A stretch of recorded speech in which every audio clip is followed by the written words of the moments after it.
So, welcome to all of you in this lecture first of entropy topic. So पहला question तो यहाँ पर यही उठता है कि एंट्रोपी हम किस चीज़ को कहते हैं, एंट्रोपी होता क्या है. तो एंट्रोपी को समझने के लिए मैं आपको एक एग्जांपल दे रहा हूँ. सपोज मान लीजिए एक मूवी थिएटर है, ठीक है, एक मूवी थिएटर है, मल्टीप्लेक्स का एक हॉल है और वहाँ पर एक मूवी चल रही है, बड़ी अच्छी मूवी है, ठीक. बहुत सारे लोग वहाँ पर बैठे हुए हैं, ठीक है. अब आपको पता है कि किसी मल्टीप्लेक्स में अगर किसी एक थिएटर को अगर हम लोग एज ए सिस्टम कंसीडर कर रहे हैं तो वहाँ पे आप देखोगे कि जो सीट्स हैं वो एक सीक्वेंस में लगी हुई रहती हैं. अगर वहाँ पर 3 कॉलम है तो वो जो हमारे पास में नंबर ऑफ सीट्स होती हैं हर एक कॉलम में वो कांस्टेंट होती हैं, ठीक है, एक वेल अरेंजमेंट में होती हैं, ठीक है. तो होगा क्या कि सपोज मान लीजिए एक बहुत ही सुपर हिट मूवी चल रही है और उसका शो चल रहा है, हाउसफुल है पूरा हमारे पास में जो सेशन है वो, और उसी समय एक र्यूमर उस हॉल में मूवी चल रही है, उसी समय एक र्यूमर फैल जाती है उस हॉल में कि यहाँ पर किसी ने बम प्लेस कर दिया, किसी टेररिस्ट एक्टिविटी ने, वो टेररिस्ट है उसने बम को वहाँ पर रख दिया है. तो उस कंडीशन में क्या होगा, जैसे ही लोगों में ये र्यूमर स्प्रेड होगी तो उनको ये लगेगा कि भाई अब हमें यहाँ से अपनी जान को बचाने के लिए यहाँ से बाहर निकलना पड़ेगा, ठीक है. अब एंट्री और एग्जिट के लिए सपोज मान लीजिए उस हॉल में केवल एक ही जो है डोर बना हुआ है वहाँ पर, तो एकदम से क्या होगा, पूरे हॉल में जो क्राउड है वो उस गेट की तरफ जाने की कोशिश करेगा कि किसी तरीके से अपनी लाइफ को सेव करने के लिए हम इस हॉल से बाहर निकल जाएं, कि बम फटे इससे पहले ही हम बाहर निकल जाएं. उस कंडीशन में क्या होगा, वैसे तो सीट्स के बीच में पैसेज होता है आगे की ओर जाने के लिए गेट की तरफ, लेकिन लोग जल्दबाजी में एक सीट के ऊपर दूसरी सीट के ऊपर चढ़ के वो किसी भी तरीके से वो उस एग्जिट गेट की ओर बाहर जाने की कोशिश करेंगे. उसमें क्या होगा, लोग आपस में टकराएंगे, सीट्स टूटेंगी, सीट्स भी आपस में टकराएंगी, ठीक है. और उससे क्या होगा, कई सारे लोग आपस में कोलिजन होने की वजह से, सीट से टकराने की वजह से या सीट के टूटने की वजह से इंजर्ड भी होंगे, ठीक है. अब ये जो मैंने आपको एग्जाम्पल बताया है इसको मैं अपने थर्मोडायनेमिक्स के टॉपिक से रिलेट करता हूं, ठीक है. देखिए, किसी भी अगर हम सब्सटेंस की बात करें, सपोज मान लीजिए हमारे पास में ये एक मेटेलिक वायर है, ठीक है, ये मेटेलिक रॉड है कुछ इस तरीके से या वायर है, ठीक है. अब हमने क्या किया, इसको एक एंड को यहाँ पर ये वाला जो एंड है इसको आप ए एंड कह दीजिए और ये वाला एंड बी कह दीजिए, ठीक है. तो ए एंड में हमने क्या किया, इसको हीट अप करना स्टार्ट किया, ठीक. तो क्या होगा, यहाँ से ये something amount of Q energy क्या करेगा, ये मेटेलिक जो वायर है वो एब्जॉर्ब करेगा. अब ये जब अमाउंट ऑफ हीट क्यू जब इस मेटेलिक वायर में जाएगा, कहाँ से, ए एंड से, तो हमें पता है कि मेटल्स के अंदर थर्मल कंडक्टिविटी की प्रॉपर्टी होती है, तो वो हीट क्या होगी, कंडक्ट करेगी from A end to B end. तो जैसे ही ये हीट अंदर जा रही है तो सबसे इसके पहले, हीट के ट्रांसफर होने के पहले यहाँ पर एक डेफिनेट अरेंजमेंट था, ठीक है. यहाँ पर क्या था, एक डेफिनेट वेल अरेंजमेंट था, ठीक है. मॉलिक्यूल्स आपस में एक डेफिनेट अरेंजमेंट में अरेंज थे, ठीक है. लेकिन जैसे ही ये क्यू अमाउंट ऑफ हीट को ये मेटेलिक वायर अब्जॉर्ब करता है, ये डेफिनेट अरेंजमेंट क्या होता है, उसमें कुछ चेंज आता है, ठीक है. ये हीट को अब्जॉर्ब करने पर इस डेफिनेट अरेंजमेंट में क्या होता है, चेंज आता है, ठीक है. अब ये जो चेंज आ रहा है इससे क्या होता है, ये अरेंजमेंट जो होता है, ये जो कि डेफिनेट था वो अब डिस्टर्ब हो जाएगा, ठीक है. वो डिस्टर्ब हो जाएगा और डिस्टर्ब होने की वजह से भाई क्या हो रहा है, ये क्यू अमाउंट ऑफ हीट जैसे ही इस मेटेलिक वायर ने अब्जॉर्ब की तो इसके अंदर के एटम्स उस हीट को अब्जॉर्ब करने के बाद क्या होंगे, एक्साइटेड पोजीशन में आ जाएंगे. और जब वो एक्साइटेड पोजीशन में आएंगे तो उस कंडीशन में उनकी जो एक्टिविटी होगी वो क्या हो जाएगी, वो बढ़ जाएगी.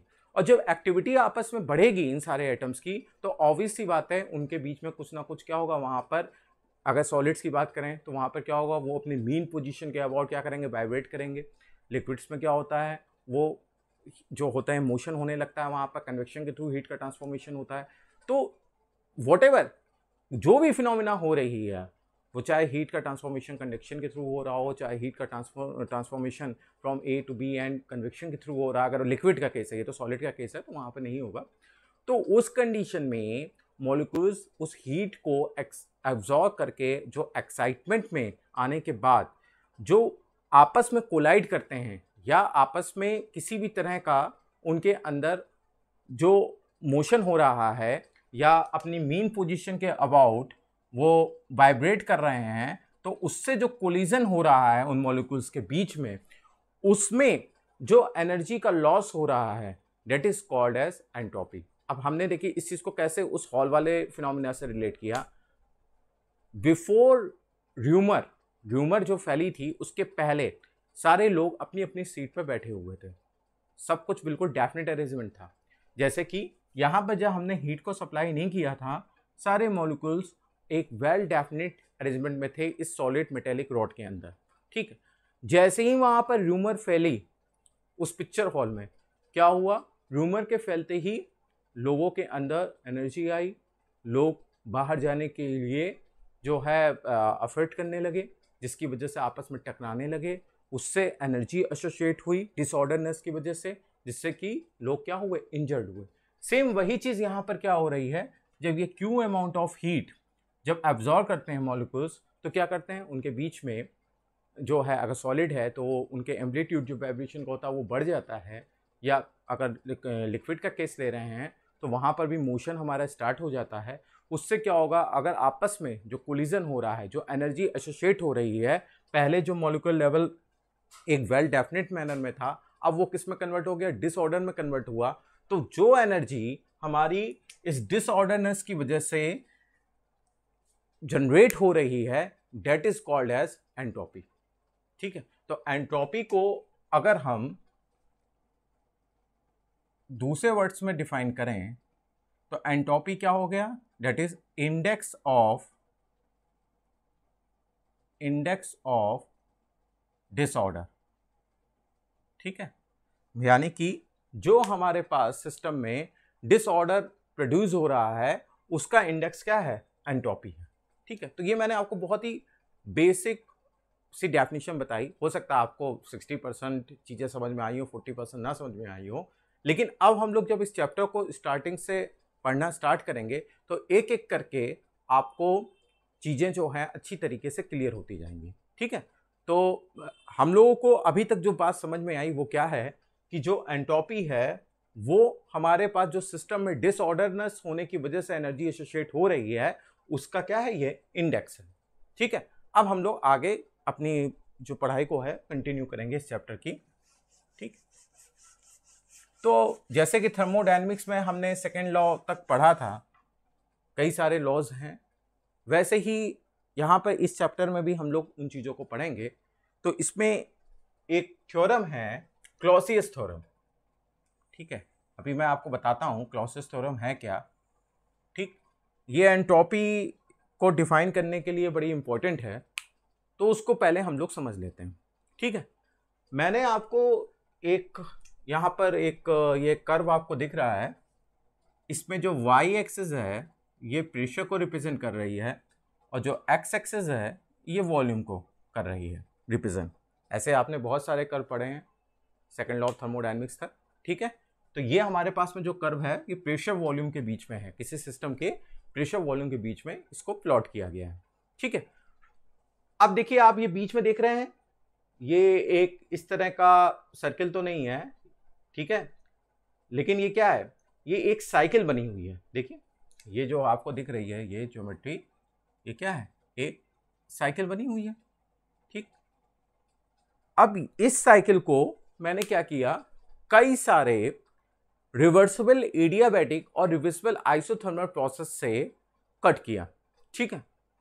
अब आप कहोगे सर ऐसा क्यों कर रहे हैं, इसका जवाब अभी आपको बाद में मिलेगा, क्योंकि हम लोग क्लॉसियस थ्योरम को डिफाइन कर रहे हैं, ठीक है। तो आप जरा ध्यान से देखिए, ये हमारे पास में ये जो थी ये पूरी एक साइकिल बनी हुई है। साइकिल को मैंने आपको बेसिक कॉन्सेप्ट जब थर्मोडायनेमिक्स से बताए थे तो उसको बताया था साइकिल क्या होती है, कि आप जिस पॉइंट से स्टार्ट करें उसी पॉइंट पर वापस पहुंच जाएं तो वो क्या होगी, हमारी थर्मोडायनेमिक्स साइकिल होगी, ठीक है।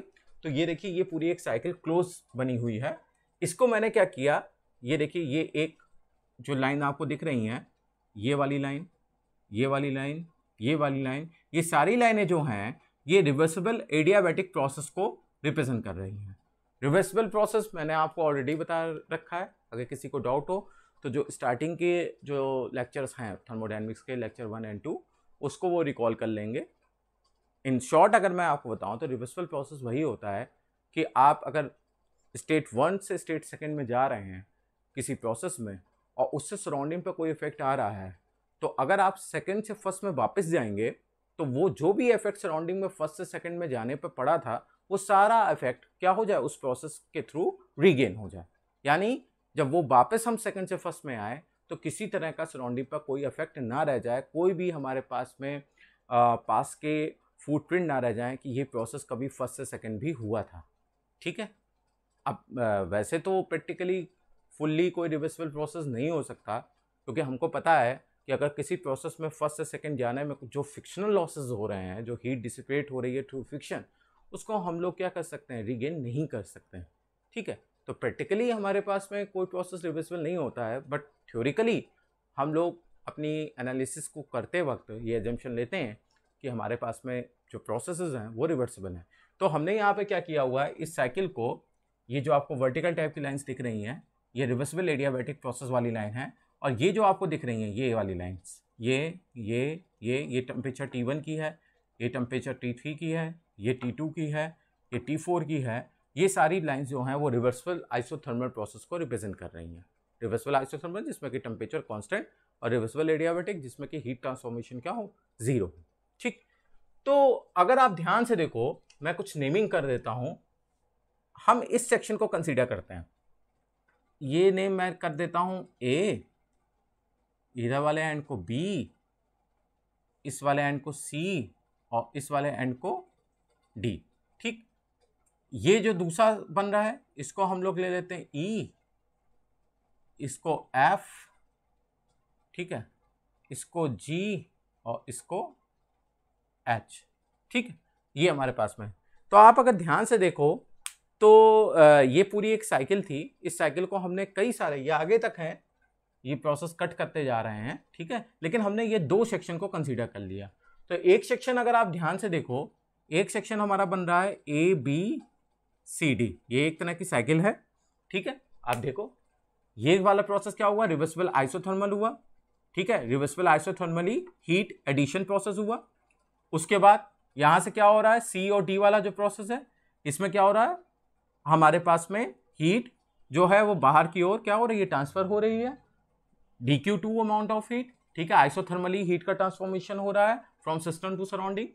और ए से लेकर सी तक का जो ये आपको दिख रहा है, ए से लेकर सी तक का ये एडियाबैटिक है, बी से लेकर डी तक का भी क्या है, एडियाबैटिक है। तो अगर मैं इसको थोड़ा सा, अगर आपको कंफ्यूजन हो रहा है तो मैं यहाँ बना के दिखा देता हूँ। इसी साइकिल में ये हमने ये पार्ट किया है अलग से, ये कुछ इस तरीके से। तो ये हमारे पास में क्या हो गया, ये T1 अमाउंट ऑफ है, ये T2 टेम्परेचर है, ए बी सी डी। तो अगर आपको ध्यान होगा ये ए बी और ये सी डी वाले जो हैं ये तो आइसोथर्मल हैं, और ए से सी और बी से डी वाला जो है हमारे पास में क्या हो रहा है, वो एडियाबैटिक प्रोसेस है। ठीक है, तो अगर आप इसको ध्यान से देख रहे हैं तो ये आपको एक साइकिल इसमें याद आएगी। कौन सी वो साइकिल थी जिसमें कि 2 हमारे पास में रिवर्सिबल आइसोथर्मल प्रोसेस थे और 2 रिवर्सिबल एडियाबैटिक प्रोसेस थे। वो हमारे पास में साइकिल होती थी कार्नोट साइकिल। ठीक है, कार्नोट साइकिल क्या होती थी, जिसमें 2 reversible isothermal heat addition heat rejection process होते थे और 2 रिवर्सिबल एडियाबैटिक प्रोसेस होते थे। तो कुछ वैसे ही हमारे पास में ये साइकिल है। अब इस ABCD एक साइकिल है, दूसरी साइकिल हमारी कौन सी है, दूसरी साइकिल हमारे पास में EFGH। दूसरी साइकिल कौन सी है, EFGH है। ABCD साइकिल में dQ1 amount of heat at temperature T1, dQ1 amount of heat at temperature T1 add हो रही है सिस्टम में, और dQ2 amount of heat at temperature T2 ये क्या हो रही है, सिस्टम से सराउंडिंग में जा रही है। ठीक है, इसी तरीके से अगर हम EFGH साइकिल में देखें तो dQ3 amount of heat at temperature T3 system के अंदर इंटर कर रही है, और dQ4 amount of heat at temperature T4 system से बाहर निकल रही है। ठीक है, तो ये हमारे पास में पूरा सिस्टम बन रहा है। अब इसके आगे हमको पता है कि कॉर्नोट साइकिल के कॉन्सेप्ट से हमें ये चीज पता है कि कॉर्नोट साइकिल के हिसाब से अगर मान लीजिए यहां से dq1 amount of heat addition हो रहा है और dq2 amount of heat reject हो रहा है आइसोथर्मली, तो इसको हम लोग क्या लिख सकते हैं, हमने पढ़ा था q1 upon q2 equals to क्या होता था T1 अपॉन T2, ये पढ़ा था कॉर्नोट वाले कॉन्सेप्ट से।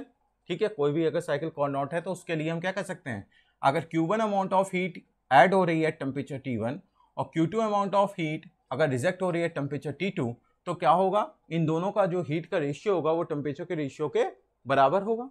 तो इससे हम कह सकते हैं Q1 upon Q2 equals to T1 upon T2, या इसको रीअरेंज आप करते हो तो क्या कहोगे Q1 upon T1 equals to Q2 upon T2। तो सेम वही कॉन्सेप्ट अगर हम यहाँ पे यूज करें किसके लिए, ABCD के लिए, क्योंकि ये भी क्या है कॉर्नोट साइकिल है, तो इसके लिए आप क्या लिख सकते हो यहाँ पर हम ये लिख सकते हैं कि फॉर ABCD साइकिल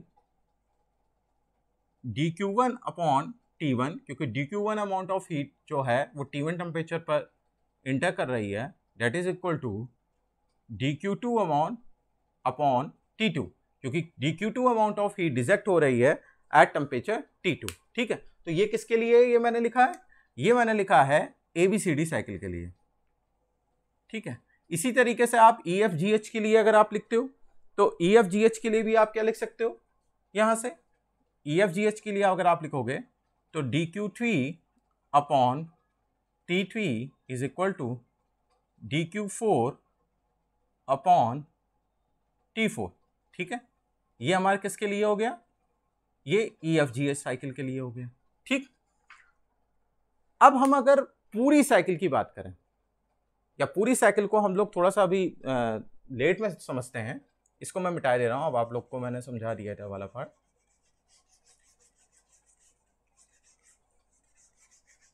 देखिए, आपको मैंने एक चीज और बताई थी कि अगर किसी भी सिस्टम में हीट जब ऐड होती है तो उसको हम लोग क्या लेते हैं, एज ए पॉजिटिव साइन लेते हैं, और अगर किसी सिस्टम से हीट रिजेक्ट होती है तो उसको हम लोग क्या लेते हैं, एज ए निगेटिव लेते हैं। ये हम लोगों ने अभी थर्मोडायनेमिक्स में जब स्टार्टिंग में क्वेश्चंस किए थे तो इस साइन कन्वेंशन को हम लोगों ने फॉलो अप किया था कि किसी भी सिस्टम में अगर हीट ऐड हो रही है तो पॉजिटिव होगी, और किसी भी सिस्टम से अगर हीट रिजेक्ट हो रही है तो वो वाली हीट क्या होगी, हम निगेटिव लेंगे।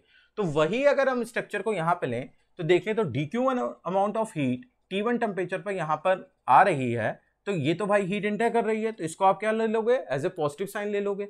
लेकिन ये dq2 अमाउंट ऑफ हीट जो है ये T2 टेम्परेचर पर रिजेक्ट हो रही है, तो अगर if you are talking with magnitude of that, ठीक है, तो उस कंडीशन में आप इसको माइनस साइन के साथ में एक्सप्रेस करेंगे। तो यहां पर आप ये कुछ इस तरीके से लिखेंगे। ठीक है, रेशियो की वैल्यू मैग्नीट्यूड में आपकी इक्वल हो जाएगी, बट आप विथ साइन अगर रिप्रेजेंट कर रहे हो तो क्या होगा, dq1 upon T1 that is equal to minus dq2 upon D2 होगा, क्योंकि dq की वैल्यू क्या हो रही है, वो माइनस साइन जो यहाँ पे लगा हुआ वो इस चीज को रिप्रेजेंट कर रहा है कि ये हीट क्या हो रही है, ये सिस्टम से सराउंडिंग में ट्रांसफर हो रही है। इसी तरीके से आप dq3 upon T3 is equal to क्या लिखेंगे, माइनस dq4 अपॉन T4 लिखोगे, क्योंकि ये dq4 क्या हो रहा है, ये सिस्टम से बाहर निकल रहा है। तो अगर हम इसको आगे सॉल्व करते हैं इस वाले इक्वेशन को फॉर ABCD साइकिल के लिए, ठीक है, तो उस कंडीशन में क्या होगा, dq1 अपॉन T1, अब देखिए इधर ये माइनस साइन है, ये इधर आएगा तो क्या हो जाएगा, प्लस हो जाएगा, तो plus dq2 upon T2 is equal to 0। इसी तरीके से अगर आप EFGH के लिए करोगे, EFGH साइकिल के लिए हम लोग लेते हैं, तो उस कंडीशन में क्या होगा, dq3 अपॉन T3, ये माइनस साइन है, ये इधर आके क्या हो जाएगा, प्लस dq4 अपॉन T4। देखिए इसमें माइनस साइन में आप कंफ्यूज ना होइएगा, जब हम लोग Q1 upon Q2 equals to T1 upon T2 लेते थे तो वहां पर माइनस साइन इसलिए नहीं कंसीडर करते थे क्योंकि वहां पर हमें क्या करते थे, केवल मैग्नीट्यूड से मतलब होता था। बट अगर आप डिफरेंशिएशन में पूरी साइकिल के लिए कैलकुलेट कर रहे हैं तो वहां पर आपको माइनस साइन कंसीडर करना पड़ेगा। माइनस साइन सिर्फ और सिर्फ ये बता रहा है कि ये जो अमाउंट ऑफ हीट है ये सिस्टम से सराउंडिंग में जा रही है। ठीक है, तो यहां से हमने इन इक्वेशंस को फिर से रीअरेंज करके लिखा। तो अगर आप इन दोनों साइकिल से, ऐसे ही मैंने क्या किया, कई सारे इनफाइनाइट यहां पर साइकिल से इस पूरी कंप्लीट साइकिल को क्या किया, डिवाइड किया। ऐसी छोटी छोटी कार्नोट साइकिल कई सारी हैं, n number of Carnot cycle हैं, जो कि इस पूरी जो ये आपको ये गोल सर्किट की साइकिलिक प्रोसेस दिख रहा है उसको ये क्या कर रही हैं, डिवाइड कर रही हैं। तो अगर हम इन n नंबर ऑफ साइकिल्स को आपस में समीशन कर दें, जो इनके रिजल्ट्स आ रहे हैं, तो हमको इस पूरी साइकिल, ये जो गोल वाली साइकिल बनी हुई है, इसके लिए रिजल्ट हमको पता चल जाएगा। क्लियर हो रही बात कि नहीं? क्योंकि इस जो हमारे पास में पेरेंट साइक्लिक प्रोसेस था उसको हमने n number of reversible isothermal और रिवर्सिबल एडियाबैटिक प्रोसेसेस के थ्रू बनने वाली कार्नोट साइकिल से डिवाइड किया है। तो अगर हम इन सारे के रिजल्ट्स को आपस में समीशन कर दें तो हमको जो हमारी पेरेंट साइकिल है, बड़ी वाली साइकिल, उसके लिए रिजल्ट हमको पता चल जाएगा। तो हमने क्या किया, वही किया। For complete cycle, for complete cycle, ठीक है, कंप्लीट साइकिल करने के लिए हमने क्या किया, सारे रिजल्ट्स को अगर हम समीशन करेंगे तो क्या आएगा, dq1 upon t1 plus dq2 upon t2 plus dq3 upon t3 plus dq4 upon t4 up to, अब ऐसे ही आगे चलता जाएगा भाई। ये वाली साइकिल होगी तो यहाँ क्या होगा, यहाँ पर हमारे पास में dq5 आ जाएगा, यहाँ पर dq6 होगा, फिर आगे एक और साइकिल होगी, वहाँ पर dq7 dq8, इस तरीके से ये कई सारे टर्म्स होंगे और इन सबका समीशन किसके इक्वल होगा, 0 के इक्वल होगा, क्योंकि मैंने कहा ना इनफाइनाइट है, ठीक है। तो इन सबका समीशन आप जब करोगे तो ये किसके इक्वल हो रहा है, 0 के इक्वल आ रहा है। अब इसको अगर हम लोग और ज्यादा सॉल्व करके एक कंबाइंड रिजल्ट के फॉर्म में लिखें तो ये क्या होगा, ये पूरी एक साइकिल है, इन सबका समीशन एक पूरी साइकिल को रिप्रेजेंट कर रहा है। तो फाइनल टर्म हमारे पास में क्या आएगा, और ये साइकिल कैसी है, रिवर्सिबल। तो हमने क्या किया, साइक्लिक इंटीरियर और reversible that cycle dq upon t that is equal to 0। ये बहुत ही इंपॉर्टेंट एक्सपेंशन है भाई। हमने क्या किया, जितने भी हमारे पास में इनफाइनाइट ये सारे प्रोसेस थे, साइकिल्स बन रही थी, उनका समीशन किया है। तो अगर इन सारे समीशन को मिला दें तो ये पूरी साइकिल के लिए इंटीरियर हो गया। तो मैंने क्या किया, ये साइक्लिक इंटीरियर लगाया है और ये पूरी साइकिल कैसी थी, ये सारे प्रोसेस कैसे थे, रिवर्सिबल थे। तो यहाँ पर R जो रिप्रेजेंट कर रहा है वो रिवर्सिबल प्रोसेस को रिप्रेजेंट कर रहा है। तो dq अपॉन t पूरी साइकिल के लिए डेट इज इक्वल टू क्या हो जाएगा, हमारे पास में 0 हो जाएगा, ठीक है। तो पूरी साइक्लिक प्रोसेस के लिए dq अपॉन t की वैल्यू क्या हो जाएगी हमारे पास में, डेट इज इक्वल टू 0 हो जाएगी, ठीक। तो ये जो है, यही जो टर्म आपका आ रहा है साइक्लिक इंटीरियर रिवर्सिबल साइकिल के लिए dq upon t that is equal to 0, यही हमारे पास में क्या होती है, क्लॉसियस थ्योरम होती है, ठीक है। क्लॉसियस थ्योरम क्या हुई कि cyclic interior of dq by t, यानी जो अमाउंट ऑफ हीट हमारा सिस्टम में एब्जॉर्ब या रिजेक्ट हो रहा है अपॉन टेम्परेचर, जिस टेम्परेचर पर वो हीट एडिशन एंड रिजेक्शन हो रहे हैं, इनका अगर हम पूरे का हम इंटीग्रेशन कर दें ये साइक्लिक ऑर्डर में, तो उस कंडीशन में उसकी वैल्यू किसके इक्वल होगी, 0 के लिए होगी। लेकिन ये किसके लिए वैलिड है, अगर वो साइकिल हमारी क्या हो, रिवर्सिबल हो। ये चीज़ को ध्यान रखिएगा, ठीक है। तो this is known as Clausius theorem. ये हमारे पास में क्लॉसियस थ्योरम का कॉन्सेप्ट हो गया, ठीक है। तो आई थिंक आपको ये चीज़ समझ में आ गई होगी। पहला हम लोगों ने क्या किया, एंट्रोपी के बारे में स्टडी किया, उसके बेसिक डेफिनेशन के बारे में समझने की कोशिश की। जितना समझ में आ गया हो डेट्स ओके, नहीं समझ में आया तो आगे धीरे धीरे और चीज़ें क्लियर होंगी। उसके बाद जो इंपॉर्टेंट पॉइंट था हमारे पास में वो क्लॉसियस थ्योरम था, जिसको हम लोगों ने यहाँ पे समझ लिया, ठीक। अब हम लोग आगे चलते हैं, हम लोग बात करेंगे कि एंट्रोपी प्रॉपर्टी ऑफ सिस्टम है कि नहीं, इसको समझते हैं, ठीक है।